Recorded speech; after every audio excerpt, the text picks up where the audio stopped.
Hey everyone, here's a lore-accurate build for every killer in Dead by Daylight. A lore-accurate build is one which represents the killer lore accurately, by means of highlighting certain areas of their backstory, personality, or key events that took place in their life. For this video I'm going to give you not only 4 perks, but also 2 add-ons and a recommended lore-accurate cosmetic to wear too. My only rule for picking the perks was that they can't be the killer's own. Each build also aims to just be a good, usable build on the character, so let's get into it.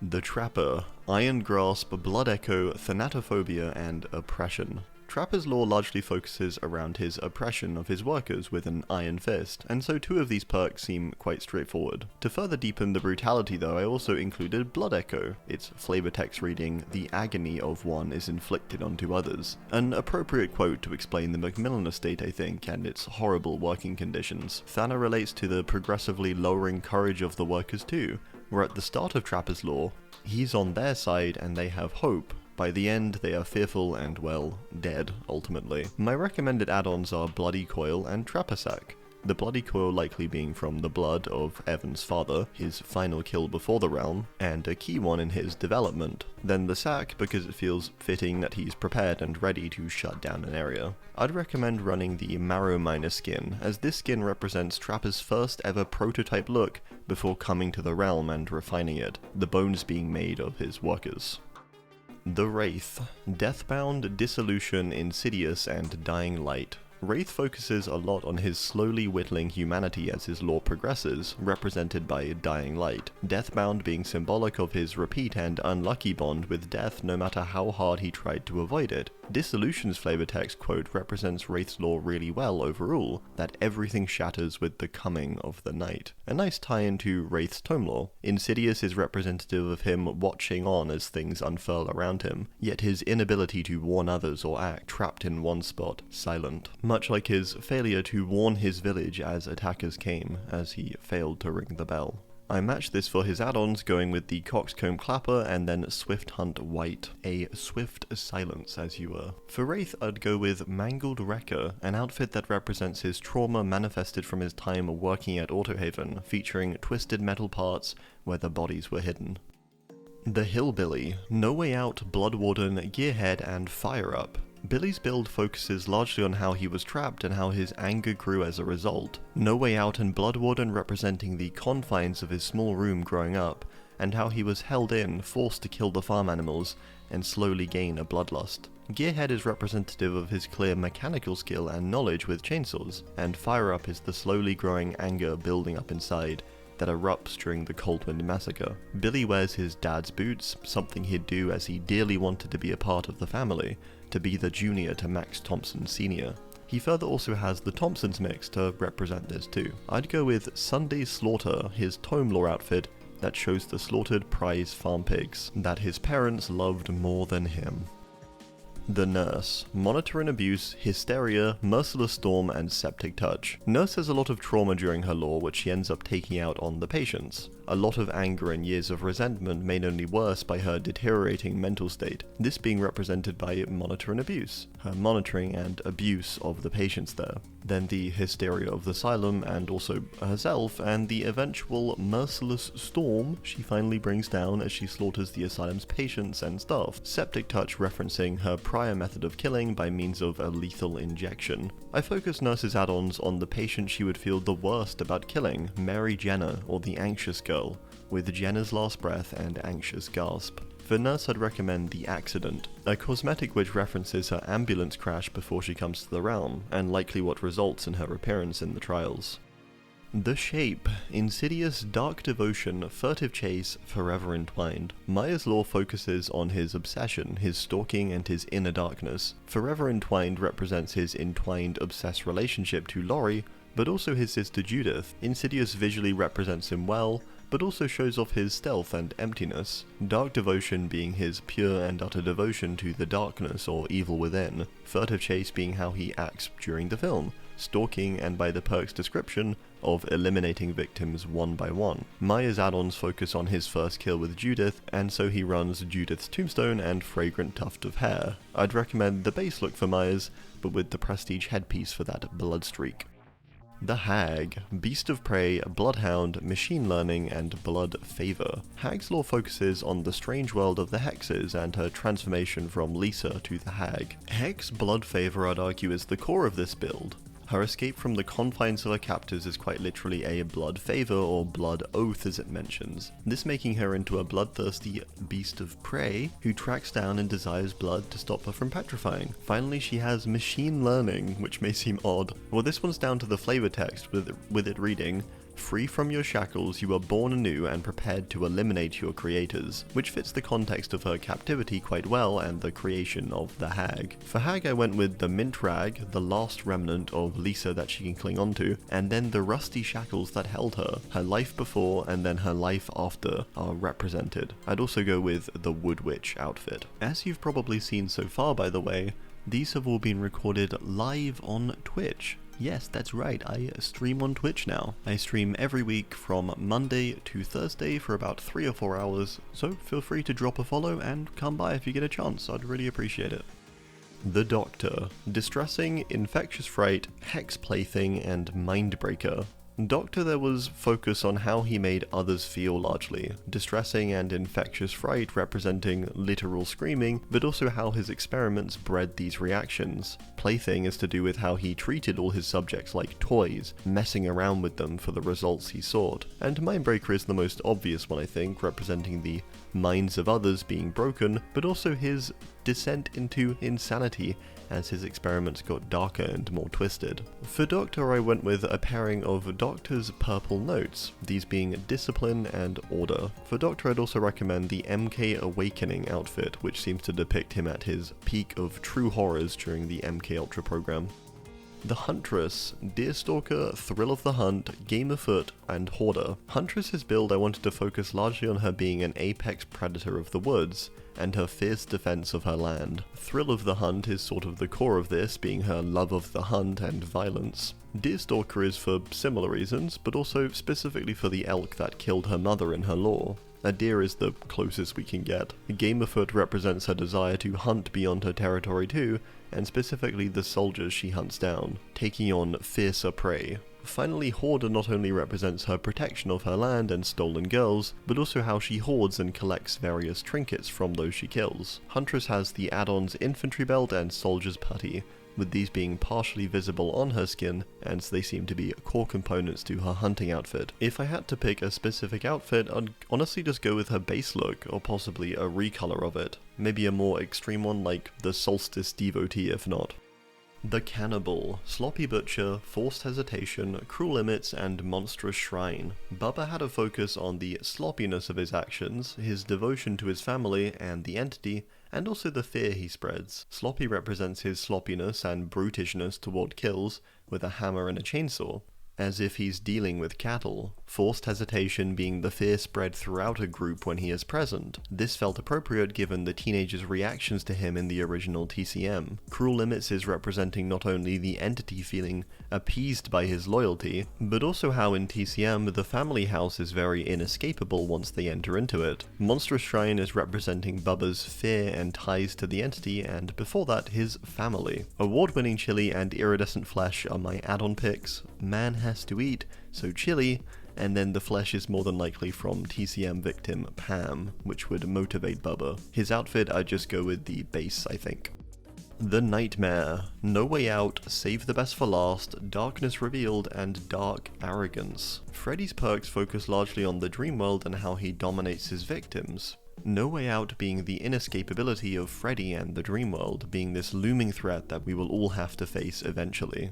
Save the Best for Last is there for Nancy, his obsession, and the one he quite literally wanted to save for last. Dark Arrogance is to highlight Freddy's own arrogance and ignorance almost to his own evil. This man is delusional and believes himself to be a victim. Finally, Darkness Revealed largely for its flavor text and how it almost perfectly describes the dream world. Freddy has class photo, a photo of his favorite victims essentially, and then specifically Nancy's masterpiece too. His outfit I'd also just go with base because what else does he have?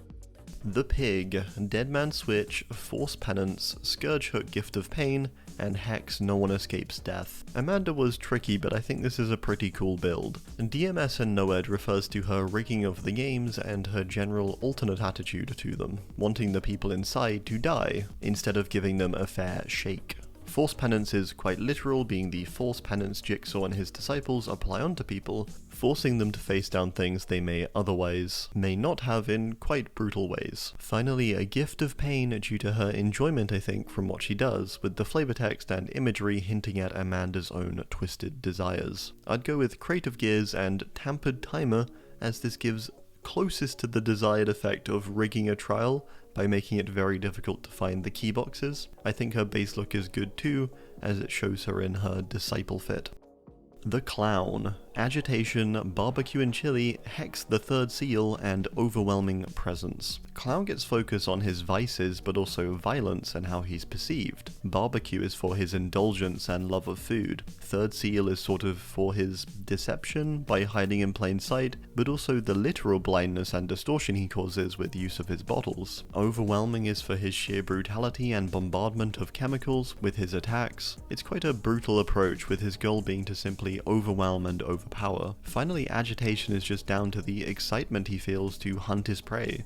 It's the one thing that truly gives him the rush he needs. Clown gets one eerie finger, just because they don't work that well together. Then he also gets one of his original trophies, a robin feather. I would put Clown in his Tome outfit, the cartoon special. The Spirit, Hex Wretched Fate, Shattered Hope, Scourge Hook Floods of Rage, and Discordance. Discordance is a key part of this build, with it representing her constant battling with her Yamaoka blood and its insistence on her life, which she rejects and only eventually embraces, this split still being clear in the realm.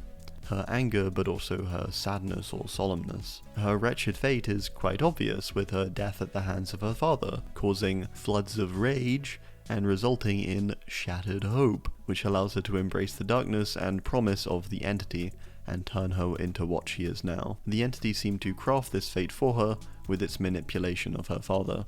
Rin gets the mother-daughter ring, and then Wakizashi Saya, one element of her good life and one of the violence she craves and the Yamaoka blood. I think she should wear something like her school outfit, with this likely being how she appeared when she actually died, or something more similar. I think she was in work clothes, but we don't really have those, so this is the closest to normality.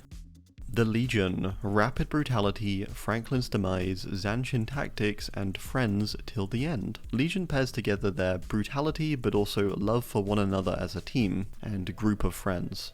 Rapid Brutality is mainly just for the study of violence and doing so with speed. Franklin's Demise I thought worked, as they steal in their lore quite frequently. It makes sense they steal the survivors' items. Then we have Zanshin, interestingly, which is meant to represent how they studied other serial killers, resulting in them having the tactics, as it were. Finally, Friends Till the End, representing them as a group and being friends till the end. Legion would have the friendship add-ons of BFFs and friendship bracelet. Each would wear their base look for each respective character. The Plague, Whispers, Dying Light, Scourge Hook Monstrous Shrine, and Septic Touch. Plague has an interesting build, with it focusing on her ties to the entity and endless devotion. Whispers is the whispers she literally hears in her lore, which act as a turning point in her lore and result in her killing her mentor, Haban, and ending up where she does. We then have Dying Light for the persistent depletion of her belief and motivation as the plague overwhelms her. Septic Touch for her literal septic touch, but also the touch of the entity that corrupts her. Monstrous Shrine is just meant as a general depiction of her devotion to the entity, with her huge number of sacrifices for it even before the realm. Plague has the severed toe, a toe she cut off to save one of her people, and then also the worship tablet, a core element to her being. I could see her wearing the dark devotee outfit, and later on when she leaves Babylon, the Arashtu nomad.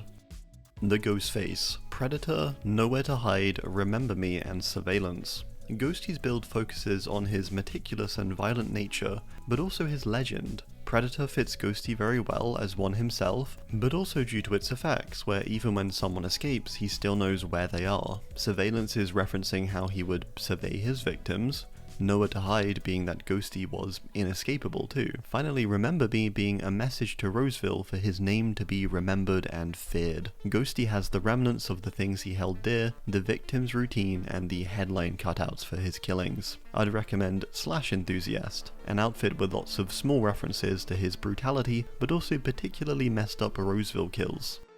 The Demogorgon. Awakened awareness, predator, overwhelming presence, and bloodhound. Demo's focus is on its supernatural and strange presence, but also its animalistic nature. Awakened awareness represents the Demo's strange supernatural abilities, enhanced by Vecna and the Upside Down. Predator and Bloodhound are pretty straightforward representations of Demo as a creature. Then we have overwhelming presence, to show off the considerable fear people feel as they view this otherworldly apex predator. Demo gets 11 soda, with this being the point of connection to the real world, and then Barb's glasses, with this being an impactful kill on the town of Hawkins. Demo I think just wears the base look too. The Oni, all shaking thunder, fire up, distressing, and hex crowd control. Oni's focus is on power and dominance and violence. All shaking thunder is for his literal power as he stomps around and the presence that is felt from it. Fire up is his persistent growing anger throughout his lore as he faces down more and more imposter samurai on his dark pilgrimage, and how despite his conquest he only ruins his family's image more. Then we have distressing for how he makes others feel, and crowd control for his literal fighting of crowds throughout the lore, eventually dying to one. Oni gets add-ons that focus on his family's image and honor, and so Eerie Family Crest and Yamaoka Sashamono. I'd say he should wear either his ice cold legacy for brutality or a cleaner look of demonic force.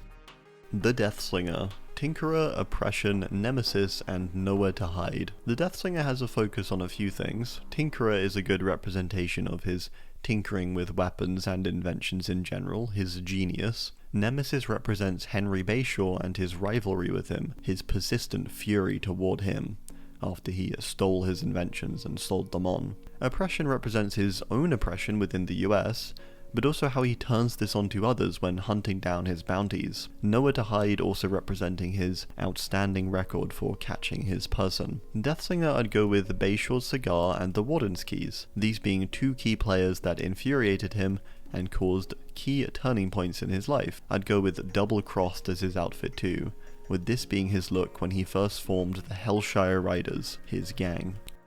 The Executioner. Forever entwined, make your choice, shattered hope, and face the darkness. Pyramid Head's build focuses largely on his bond with James, but also his role in his life. Forever entwined being their inherent interconnectedness. Make your choice being the choice James has to face his guilt down and move on, or to refuse, a choice that Pyramid Head presents. Face the darkness also sort of representing the idea of facing your inner darkness. Shattered Hope sort of just representing the inescapability of Pyramid Head, I think. How, if he's coming along, you're not going to get away, you've got to face that down. For Pyramid Head, I've gone with the Iridescent Seal of Metatron and the Rust-Colored Egg. For Pyramid Head, I'd recommend the Corrupted, a tormented version of his base look. The Blight. Mindbreaker, Awakened Awareness, Genetic Limits, and Hysteria. Blight is really tricky actually, due to his bizarre story. Mindbreaker and Awakened Awareness largely reference him though, and his own opening and breaking of his mind with various experiments to try and open his third eye and reach the realm. Genetic Limits being his toying with various substances and chemicals to create the original serum, and then the blighted serum in the realm. Finally, Hysteria just representing the general craziness and incoherency of his lore. His add-ons are the key component of the soul chemical, and his shredded notes. Outfit-wise, I would go with the True Blight, his true look. The Twins. Hex, Two Can Play, Discordance, Hex, Wretched Fate, and Nowhere to Hide. Twins lore focuses on the two of the twins and the horrors of their life. Their wretched fate, you could say, to be hunted for something they couldn't control. Nowhere to Hide being their inability to ever have a stable place to live or stay, and always being on the run from the mobs who chase them. Discordance is for the shattered discordance between the two when Victor died, an inner breakage. Finally, Two Can Play for simply the fact that there's two of them working together as one in the realm, and well, before two I suppose. Twins add-ons are the Iridescent Pendant and Baby Teeth. One to remember their mother Madeline, and one to remember Victor, or the original Victor. I'd go with the Eternal Sorrow look, which features Victor's coffin on Charlotte's back. The Trickster, Infectious Fright, Hex Huntress Lullaby, Play with Your Food, and Lightborn. Trickster is interesting with his focus being on fame, his love of screaming, and his twisted nature. Lightborn being how he was born to be in the spotlight, and later falls into it.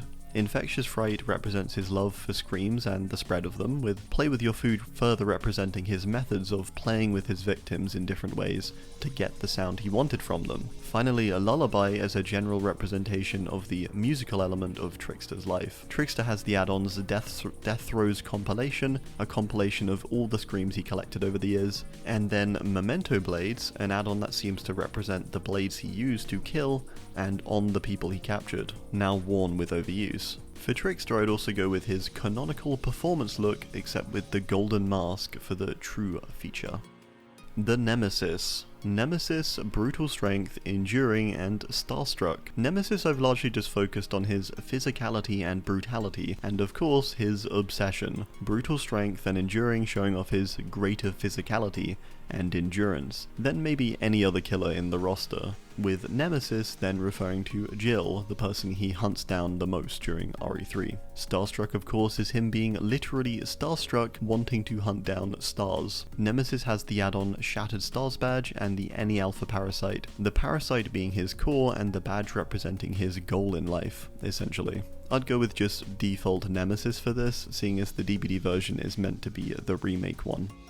The Cenobite, Iron Maiden, Trail of Torment, Cruel Limits, and Hex Nothing But Misery. Pinhead focuses on pleasure and pain, but mostly pain to be fair. Cruel Limits being the cruel limits of the Cenobites, the extent and length they will go to feel these things. Trail of Torment and Nothing But Misery pair up to represent the path of the Cenobites, and or the box. Behind them is a horrible trail of pain and death, with all those who come into contact ending up in a great degree of suffering. Finally, Iron Maiden is largely just for the spikes, I think, but also as it could be seen as a sort of kinky yet torturous device. I don't know. Pinhead gets the airy box, but also a slice of Frank, one of his victims. Pinhead should be in his full Hell Priest look too, I think. The Artist, Spies from the Shadows, Deathbound, Hex Devour Hope, and Coulrophobia. Kamina of course had to have had the perk Spies, as it's a crow related perk that shows off an affinity with the crows, using them as a means for information, and crows being an important part of her story and lore. Deathbound and Devour Hope refer to a similar outcome of her lore, of her constant ties to death and how it seems to never escape her, with her hope slowly being devoured as time goes on. Finally, Shattered Hope being how it is all finally shattered in the remaining moments of her lore. It's a pretty grim build, but her lore is basically like that, so it works, I think. Artist also gets Matthias's baby shoes, as this is a key motivator and driving force for her guilt and pain, her brother's death. The eerie feather then representing her routine ties to crows and her reliance on them in many ways. I'd recommend Art Made Flesh, an outfit that depicts how she views herself and her inner darkness, manifested onto her own body. The Onryo, Deadlock, Surge, Hex Undying, and Hex Haunted Ground. Sadako gets a few hexes and a general idea of her curse. Undying and Haunted Ground are meant to represent the cursed land she died on in the well, but also the passing of the curse, with the tape and the totem jumping. She then gets Deadlock, due to the flavor text of mental suffering, with her also truly crushing any sense of hope when she curses you. Finally, Surge for her electrical aspects and how she seems to mess with electronics when she is present. Sadako gets the key items to pass her curse of the VCR and a videotape copy. I'd wear just her base look, I think, for lore accuracy. The Dredge, Unnerving Presence, Hysteria, Hex Devour Hope, and Coulrophobia. Dredge is a tough one with it being such a strange abomination, so that's what was focused on. Unnerving Presence is just what you feel in its presence, Hysteria for the Garden of Joy's reaction but also state upon its arrival, with chaos and hysteria being rampant. Devour Hope is Dredge's presence and final devouring of any sense of hope, with the cloak of its fog being described as this horrible feeling of emptiness and dread as it absorbed everyone. Then Coulrophobia may seem odd, but the flavor text aligns it from fear of clowns to a more general fear, which is what Dredge represents. Dredge gets the Malthinker skull and Ottomarian writing, both key to the garden and its eventual summoning. I'd go with the hand outfit for Dredge or the mixed original intent one. Probably that one makes the most sense. The Mastermind. Lightborn, rapid brutality, genetic limits, and dominance. Lightborn is for the sunglasses, I'll be honest. Rapid brutality was representative of his Ouroboros enhancement, the additional speed but also brutality of his strikes. Dominance is sort of for a similar reason. His goals of world dominance were always his focus, and that's no different in the realm, wanting to dominate the survivors. Genetic limits finally is the more scientific or analytical side of Wesker. Wesker's got the wearable add-ons of the dark sunglasses and the leather gloves. I'd go with his base look for Ouroboros domination lore accuracy. The Knight. Iron Grasp, Spirit Fury, Deadlock, and Help Wanted. Iron Grasp is straightforward, it's quite literally iron, or well, steel probably, grasp of his hand and sword in combat, with his battle prowess being a key lore element. Spirit Fury is less for the spirit part, and more down to the relentless and inhuman nature that allows him to survive any attack seemingly. So the palate's shattering is like things shattering when they hit him.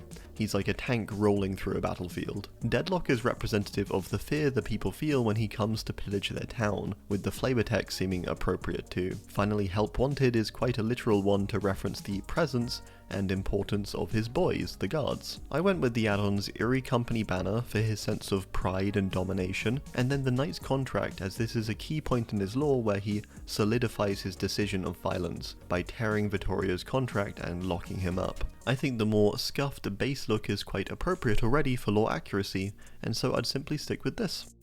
The Skull Merchant. Hex, Thrill of the Hunt, Predator, Gearhead, and batteries included. This one may seem initially a bit confusing to do, but I think it's not too bad with a focus on her tech mainly, and her love of the hunt and playing the part of the Skull Merchant. Basically all these elements hint toward her tracking ability and tech knowledge, Gearhead and batteries included being her proficiency but also reliance on tech. Thrill is there to show off her pure enjoyment of what she does, and Predator being her role in her own little games as a predator, hunting someone down with overwhelming odds. Also for the fact that it reveals the survivor after they escape, much like a drone would with its tracking, which is quite cool I think. Merchant gets the prized Ada Valente Volume 1, and a more technical add-on, Advanced Movement Prediction, for her technical side. For her outfit, I'd go with the Heartstopper, as this is what I imagine a real cosplay hunt would be like. She'd dress up like this over her base look. The Singularity. Hubris, Superior Anatomy, Lethal Pursuer, and Thwack. Hux I went with a bit of a mix, but wanted to highlight his arrogance but also superior feelings of being more important and powerful than humans. He sees himself as superior, and so superior anatomy. Lethal Pursuer, as he's a tactical and lethal pursuer of the crew, defeating them one by one. Hubris is his own downfall, believing he is so unstoppable and far greater in intelligence, yet he falls victim to Gabriel's plan, resulting in his destroyed appearance. Finally, Thwack, largely for its flavor text description of a relentless pursuit and how terrified the crew must have been abandoned on Devaka. Singularity also gets the eerie crystal shard, which gave him sentience, and the nanomachine gel, which he appears to use for his gene extraction process. I think either his base is good or the Huxley hybrid, where more of the dead crew are present. The Xenomorph. Beast of prey, unforeseen, territorial imperative, and enduring. Xeno I wanted to focus on it being the perfect weapon and specimen, but also its stealth aspects and elements, and desire to protect its own by any means. Enduring simply represents its thick skin, Beast of Prey representing it as a creature as a whole, as a hunter and predator. Unforeseen is for its largely unseen nature, hiding and tactically preparing to attack before executing it. Then territorial imperative for its highly territorial nature, hating being taken from its home, and doing its best to continue on and reclaim it. Xeno gets remnants of the dead Nostromo crew as reminders of its dominance, with Kane's helmet and Ash's innards. I'd also simply stick with its base look for this. The Good Guy. Hex Plaything, Trail of Torment, Dark Arrogance, and Phantom Fear. Chucky I wanted to focus on the fact he's a doll, but also his supernatural elements and persistent causing of disasters. Plaything is representative of him being a doll, but also the fact that he treats everyone else like one of his playthings. Chucky further has Trail of Torment for the quite literal trail of destruction and death he leaves in the films as he relentlessly pursues Andy. Dark Arrogance is also quite literal, being his clear arrogance throughout the films, with it coming from a very dark place of narcissism and ego. Finally, Phantom Fear is pretty literal too, to be fair, with him causing fear despite him technically being dead. His legend lives on now as a doll. He's a phantom. Chucky has the Eerie Amulet, with this being one of his key goals in the film to obtain, and then the running shoes, as these seem to help his speed and he's wearing them already, so kind of makes sense. I'd go with Chucky's resurrected back from the dead Chucky look as well. The Unknown, Unnerving Presence, Mindbreaker, Darkness Revealed, and Hex Haunted Ground. Unknown was one of the tougher ones, as its lore isn't even really about it, it's about Olivia, someone investigating it. So Unknown's focuses on how unknown it is. For example, we know it has an unnerving presence, we know it's able to disrupt people's minds with hallucinations, and we know it lived on an overlap, represented by Haunted Ground, a trapped area almost. Then Darkness Revealed due to its flavor text mirroring what happened in Greenville, with disappearances happening in cinemas, schools, and other areas often considered safe. Add-on-wise, I'd give it the only bit of tangible evidence there is, the blurry photo, and then also the serum vial. These two things working toward its legend. Unknown can go with any look, I think, and can be lore accurate, so go crazy. The Lich, Hex Undying, Human Greed, Dissolution, and Hubris. Vecna was also tricky as he's so complex as a character, but I went with Undying for the simple fact that he's literally an undying king. Human Greed represents the greed of humanity for his power and influence, to gain what he has, and how he punishes or exploits this. Hubris is the hubris toward the entity and its realm, believing it would be easy, but getting trapped here for eternity, and still now believing he could get away with ease. Finally, Dissolution represents his approach to others and worlds in general. Everything he touches turns to dust. Vecna gets double Eries of the Book of Vile Darkness, his spellbook of necromancy, and then the Vorpal Sword, the weapon that took his hand and eye, a tool that he would want on him from now on. For Vecna, I'd go with the Whispered One outfit. This one feels super lore accurate, his world-killing outfit. The Dark Lord, Dark Devotion, Shadowborn, Bloodwarden, and Hex face the darkness. Dracula's focus is on his darkness largely, and greater evil and attitude. Dark Devotion being his devotion to the darkness since his wife's death, his persistent hatred of humanity and his need to destroy it. Shadowborn is sort of just referencing his vampirism and how he was born into being a creature of the night. Face the Darkness has fitting flavor text with how Dracula flexes his power and leaves humanity in awe and fear of him and his name. Finally, Bloodwarden, partly for the blood, but also for the entrapment aspect of it, with how Dracula is cunning and outsmarts his opponents, taking their blood. Dracula further gets the blood-filled goblet for an on-the-go snack, and Alucard's shield, due to its power, but also its pairing with Bloodwarden in this case. I'd also go with Chronicle of Terror, as I feel this is a pretty classic and scary look. Houndmaster, Bloodhound, Friends Till the End, Leverage, and Blood Echo. We have some focus on teamwork, dog, and violence for Houndmaster. Bloodhound is quite literal, with Snug being a dog that's pretty hungry for blood. Friends Till the End refers to the relationship between Portia and Snug, and how they survive against all odds, to the end, growing together whilst on the strange overlap island. Leverage and Blood Echo is representative of Portia's legend and treatment of her crew, with her battle prowess and fierce nature keeping everyone in line, by means of the stories or simply pure violence. She gets Trainer's Book for Snug and Fatty Meat as a reward too. For lore accuracy, I would maybe go with her brutal Blood Moon look, as it sounds pretty in line with how she acts in her lore. The Ghoul, Hex Devour Hope, Awakened Awareness, Rancor, and Discordance. Kaneki's focus is on his reluctance as a ghoul, but his hunger despite this. Devour Hope is representative of the slow deteriorating of Kaneki's hope throughout the series, especially during the first as he slowly loses humanity and embraces his ghoulish side. Awakened Awareness works as a visual with the one eye, but also as an awakened sense within Kaneki. Discordance is the divide within himself, the discordance of human and ghoul and which side wins out. Then finally Rancor is this slow building hunger, but also anger, that can erupt with great power, as seen with Jason. Kaneki gets fresh coffee, because he needs more meals than just flesh, and the red-headed centipede, which was one of the key things used in his torture and eventual turn to embrace the ghoul within. Kaneki should wear his outfit that he wears when captured by Jason, as this is canonically what he wore when entering the realm and a key moment before that. The animatronic, Gearhead, Pop Goes the Weasel, Iron Maiden, and Fire Up. Springtrap's build focuses on Afton's intelligence and ability to create animatronics in the first place, with Gearhead. Iron Maiden is then to represent his spring locking, with an Iron Maiden having spikes within, and not being too different from a suit spring locking. Fire Up is literal, with Afton being burned, but also representative of his increasing anger and fury. Then Pop is just for his jump scares. Springtrap gets the purple guy drawing, with it being a drawing of himself, and the visual legend that carries on with the children. The other is the Eerie Remnant, with this being an important tool to Afton as well as a part of the games. Alright, well that's gonna do it. Drop your thoughts and any of your own builds too down below. Thanks, and goodbye.